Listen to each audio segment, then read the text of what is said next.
ओम शांति। आज 3 जनवरी 2023 की साकार मुरली। आज बाबा ने कहा, मीठे बच्चे, यह सृष्टि व जमाना दुख का है। इससे नष्ट मुहा बनो, नए जमाने को याद करो। बुद्धि योग इस दुनिया से निकाल नई दुनिया से लगाओ। आज का प्रश्न है, कृष्णपुरी में चलने के लिए तुम बच्चे कौन सी तैयारी करते और कराते हो? उत्तर है, कृष्णपुरी में चलने के लिए सिर्फ इस अंतिम जन्म में सब विकारों को छोड़ पावन बनना और दूसरों को बनाना है। पावन बनना ही दुखधाम से सुखधाम में जाने की तैयारी है।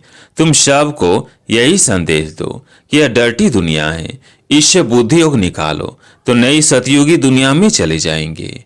गीत है मुझको सहारा देने वाले। ओम शांति। इस गीत में बच्चे कहते हैं कि बाबा, बच्चों की बुद्धि चली जाती है बेहद के बाप तरफ।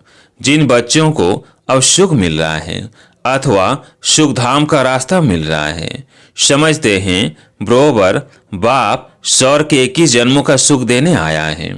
इस सुख की प्राप्ति के लिए स्वयं बाप आकर शिक्षा दे रहे हैं, समझा रहे हैं कि जो जमाना है अर्थात इतने जो मनुष्य है वे कुछ भी दे नहीं सकते हैं। यह तो सब रचना है ना, आपस में भाई बहन है, तो रचना एक दो को सुख का वर्षा दे कह सकते। सुख का वर्षा देने वाला जरूर एक रचयिता बाप ही होगा। इस जमाने में ऐसा कोई मनुष्य नहीं जो किसको सुख दे सके। सुखदाता सदगति दाता है ही एक सदगुरु। अब सुख कौन सा मांगते हैं? यह तो सभी भूल गए हैं कि स्वर्ग में बहुत सुख थे और अभी नरक में दुख है, तो जरूर सही बच्चों पर मालिक को ही तरस पड़ेगा। बहुत है जो सृष्टि के मालिक को मानते हैं, परंतु वह कौन है, उनसे क्या मिलता है, वो कुछ पता नहीं है। ऐसे तो नहीं मालिक से हमको दुख मिला है, याद करते ही है उनको सुख शांति के लिए। भक्त भगवान को याद करते हैं जरूर प्राप्ति के लिए। दुखी हैं तब सुख शांति के लिए याद करते हैं। बेहद का सुख देने वाला एक है, बाकी हद का अल्पकाल सुख तो एक दो को देते ही रहते हैं। वो कोई बड़ी बात नहीं। भक्त सभी पुकारते हैं भगवान को, जरूर भगवान सबसे बड़ा है, उनकी महिमा बहुत बड़ी है, तो जरूर बहुत सुख देने वाला होगा। बाप कई बच्चों को वह जमाने को दुख नहीं दे सकते। बाप समझाते हैं, तुम विचार करो, मैं जो सृष्टि अथवा जमाना रचता हूँ तो क्या दुख देने के लिए? मैं तो रचता हूँ सुख देने के लिए, परंतु यह ड्रामा सुख दुख का बना हुआ है। मनुष्य कितने दुखी है। बाप समझाते हैं कि जब नया जमाना नई सृष्टि होती है तो उसमें सुख होता है, दुख पुरानी सृष्टि में होता है। सब कुछ पुराना जड़ जड़ीभूत हो जाता है। पहले जो मैं सृष्टि रचता हूँ उसको सतो प्रधान कहा जाता है। उस समय सही मनुष्य कितने सुखी रहते हैं। वह धर्म अप्राय लोप होने के कारण कोई की बुद्धि में नहीं है। तुम बच्चे जानते हो नया जमाना सतयुग था, अब पुराना है, तो आशा रखते हैं कि बाप जरूर नई दुनिया बनाएगा। पहले नई सृष्टि नए जमाने में बहुत थोड़े थे और बहुत सुखी थे, जिन सुखों का पारवार नहीं था। नाम ही है स्वर्ग वैकुंठ नई दुनिया, तो जरूर उसमें नए मनुष्य होंगे। जरूर वह देवी देवताओं की राजधानी मैंने स्थापन की होगी ना। नहीं तो जब कलयुग में एक भी राजा नहीं, सब कंगाल है, फिर एक कदम सतयुग में देवी देवताओं की राजाई कहाँ से आई? यह दुनिया बदली कैसे? परंतु सभी की बुद्धि इतनी मारी हुई है जो कुछ भी समझते नहीं हैं। बाप आकर बच्चों को समझाते हैं, मनुष्य मालिक पर दोष धरते हैं कि वही सुख दुख देते हैं, परंतु ईश्वर को तो याद ही करते हैं कि आकर हमको सुख शांति दो, स्वीट होम में ले चलो। फिर पाठ में तो जरूर भेजेंगे ना। कलयुग के बाद फिर सतयुग जरूर आना है। मनुष्य तो रावण की मत पर है, श्रेष्ठ मत तो है ही श्रीमत। बाप कहते हैं, मैं सह राजयोग सिखाता हूँ, मैं कोई गीता का श्लोक आदि नहीं गाता हूँ। जो तुम गाते हो क्या बाप बैठ गीता सिखाएंगे? मैं तो सह राजयोग सिखाता हूँ। स्कूल में गीत कविताएं सुनाई जाती है क्या? स्कूल में तो पढ़ाया जाता है। बाप भी कहते हैं, तुम बच्चों को मैं पढ़ा रहा हूँ, राजयोग सिखला रहा हूँ। मेरे साथ और कोई का भी योग नहीं है। सब मेरे को भूल गए हैं। यह भूलना भी ड्रामा में नूंद है। मैं आकर फिर याद दिलाता हूँ, मैं तो तुम्हारा बाप हूँ। मानते भी हो इनकॉर्पोरियल गॉड है, तुम भी इनकॉर्पोरियल बच्चे हो। निराकार आत्माएं, तुम फिर यहाँ आते हो पाठ बजाने। सभी निराकार आत्माओं का निवास स्थान निराकारी दुनिया है, जो ऊंच से ऊंच है। ये साकारी दुनिया, फिर आकारी दुनिया, और वो निराकारी दुनिया सबसे ऊपर तीसरे तबके पर है। बाप सम्मुख बैठ बच्चों को समझाते हैं, हम भी वहाँ के रहने वाले हैं। जब नई दुनिया थी तो वहाँ एक धर्म था जिसको हेवन कहा जाता है। बाप को कहा जाता है हेवनली गॉड फादर। कलयुग है कंसपुरी और सतयुग है कृष्णपुरी। तो पूछना चाहिए, अब तुम कृष्णपुरी चलेंगे? अगर तुम कृष्णपुरी चलने चाहते हो तो पवित्र बनो।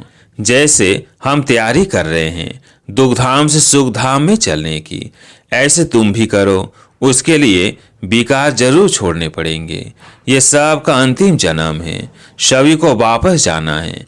क्या तुम भूल गए हो 5000 वर्ष पहले यह महाभारी लड़ाई नहीं लगी थी, जिसमें सभी धर्म विनाश हुए थे और एक धर्म की स्थापना हुई थी। सतयुग में देवी देवताएं थे ना, कलयुग में नहीं है। अब तो रावण राज्य है, आसुरी मनुष्य है। उन्हों को फिर देवता बनाना पड़े तो उसके लिए आसुरी दुनिया में आना पड़े। वह देवी दुनिया में आएंगे, वह दोनों के संगम पर आएंगे। गाया भी हुआ है कल्प कल्प, कल्प के संगम युगे युगे आता हूँ। बाप हमको ऐसे समझाते हैं, हम उनकी सीमत पर हैं। कहते हैं मैं गाइड बन तुम बच्चों को वापस ले जाने के लिए आया हूँ। इसलिए मुझे कालों का काल भी कहते हैं। कल्प पहले भी महाभारी लड़ाई लगी थी, जिससे स्वर्ग के द्वार खुले थे, परंतु सभी तो वहां नहीं गए सिवाय देवी देवताओं के। बाकी सब शांति धाम में थे। तो मैं निर्वाण धाम का मालिक आया हूँ, सभी को निर्वाण धाम ले जाने। तुम रावण की जंजीरों में फंसे हुए बिकारी मूत पलेती आसुरी गुणों वाले हो। काम है नंबर 1 डर्टी, फिर क्रोध लोभ नंबर 1 डर्टी है। तो सारी दुनिया से नष्ट मोहा भी होना है, तब तो स्वर्ग चलेंगे। जैसे बाप हाथ का मकान बनाते हैं तो बुद्धि उसमें लग जाती है। बच्चे कहते हैं बाबा इसमें यह बनाना, अच्छा मकान बनाना। वैसे बेहद का बाप कहते हैं मैं तुम्हारे लिए नई दुनिया स्वर्ग कैसा अच्छा बनाता हूँ। तो तुम्हारा बुद्धि योग पुरानी दुनिया से टूट जाना चाहिए। यह रखा ही क्या है, देवी पुरानी आत्मा में भी खाद पड़ी हुई है। वो निकलेगी तब जब तुम योग में रहेंगे, ज्ञान भी धारण होगा। ये बाबा भाषण कर रहे ना, हे बच्चे तुम सभी आत्माएं मेरी रचना हो, आत्मा के स्वरूप में भाई भाई हो। अब तुम सभी को मेरे पास वापिस आना है। अभी सब तमो प्रधान बन चुके हो। रावण राज्य है ना, तुम पहले नहीं जानते थे कि रावण राज्य कब से आरंभ होता है। सतयुग में 16 कला है, फिर 14 कला होती है। तो ऐसे नहीं एकदम 2 कला कम हो जाती है, धीरे धीरे उतरते हैं। अभी तो कोई कला नहीं है, पूरा ग्रहण लगा हुआ है। अब बाप कहते हैं कि दे दान तो छूटे ग्रहण, 5 विकारों का दान दे दो और कोई पाप नहीं करो। भारतवासी रावण को जलाते हैं। जरूर रावण का राज्य है, परंतु रावण राज्य किसको कहते हैं, राम राज्य किसको कहते हैं, यह भी नहीं जानते। कहते हैं राम राज्य हो, नया भारत हो, परंतु एक भी नहीं जानते कि नई दुनिया नया भारत कब होता है। सभी कब्र में सोए पड़े हैं। अब तुम बच्चों को तो सतयुगी झाड़ देखने में आ रहे हैं, यहाँ तो कोई देवता है नहीं। तो यह बाप आकर सब समझाते हैं, माता पिता तुम्हारा वही है। स्थूल में फिर यह माता पिता है, तुम माता पिता उनको गाते हो। सतयुग में तो ऐसे नहीं गाएंगे, वहाँ न कृपा की बात है। यह माता पिता का बनकर फिर लायक भी बनना पड़ता है। बाप स्मृति दिलाते हैं, हे भारतवासी तुम भूल गए हो तुम देवताएं कितने धनवान थे, कितने समझदार थे। अब बेसमझ बन देवाला मार दिया है। ऐसा बेसमझ माया रावण ने तुमको बनाया है, तब तो रावण को जलाते हो। दुश्मन का एफिजी बनाए उनको जलाते हैं ना। तुम बच्चों को कितनी नॉलेज मिलती है, परंतु विचार सागर मंथन नहीं करते, बुद्धि भटकती रहती है। तो ऐसे ऐसे पॉइंट से भाषण में सुनाने भूल जाते हैं, पूरा समझाते नहीं हैं। तुमको तो बाप का पैगाम देना है कि बाबा आया हुआ है, ये महाभारी लड़ाई सामने खड़ी है, सभी को वापस जाना है, स्वर्ग स्थापन हो रहा है। बाप कहते हैं देश सहित देह के सभी संबंधों को भूल मुझे याद करो। बाकी सिर्फ ऐसे नहीं कहना है कि इस्लामी बौद्धी आदि सब भाई भाई हैं। यह तो सभी देह के धर्म है ना। सभी की जो आत्माएं हैं वो बाप की संतान हैं। बाप कहते हैं यह सब देह के धर्म छोड़ मामेकम याद करो। यह बाप का मैसेज देने के लिए हम शिव जयंती मना रहे हैं। हम ब्रह्म कुमार कुमारियां शिव के पोत्रे हैं। हमको उनसे स्वर्ग की राजधानी का वर्षा मिल रहा है। बाप हमको पैगाम देते हैं कि मन मना भव, इस योग अग्नि से तुम्हारे विकर्म विनाश होंगे, अशरीरी बनो। अच्छा, मीठे मीठे सिकिलधे बच्चों प्रति माता पिता बाप दादा का याद प्यार और गुड मॉर्निंग। रूहानी बाप की रूहानी बच्चों को नमस्ते। हम रूहानी बच्चों की रूहानी बाप दादा को याद प्यार गुड मॉर्निंग नमस्ते नमस्ते। रात्रि क्लास। बाबा ने कहा अभी तुम बच्चे स्थूल वतन, सूक्ष्म वतन और मूल वतन को अच्छी तरह से समझ गए हो। सिर्फ तुम ब्राह्मण ही ये नॉलेज पाते हो, देवताओं को तो ये दरकार ही नहीं है। तुमको सारे विश्व की अब नॉलेज है। तुम पहले शूद्र वर्ण के थे, फिर ब्रह्म कुमार बने तो ये नॉलेज देते हैं, जिससे तुम्हारी डीटी डिनाइस्टी स्थापन हो रही है। बाप आकर ब्राह्मण कुल, सूर्यवंशी, चंद्रवंशी डिनाइस्टी स्थापन करते हैं। वह भी इस संगम पर स्थापना करते हैं।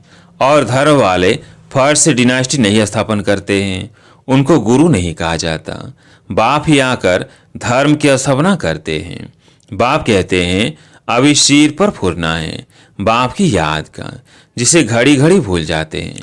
पुरुषार्थ कर धंधा आदि भी करते रहे और याद भी करते रहे हेल्दी बनने के लिए।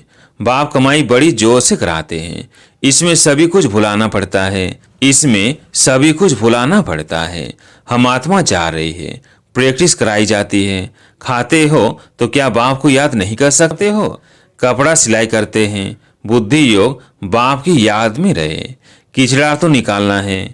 बाबा कहते हैं शरीर निर्वाह के लिए भल कोई काम करो, है बहुत सहज। समझ गए हो 84 का चक्र पूरा हुआ।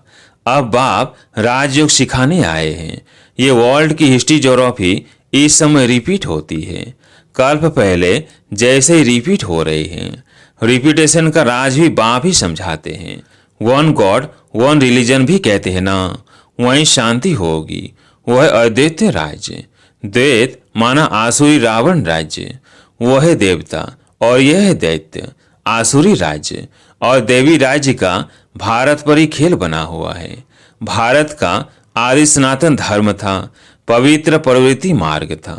फिर बाप आकर पवित्र प्रवृत्ति मार्ग बनाते हैं। हंस देवता थे, फिर कला कम होती गई, हंस शूद्र डिनास्टी में आए। बाप पढ़ाते ऐसे हैं जैसे टीचर लोग पढ़ाते हैं।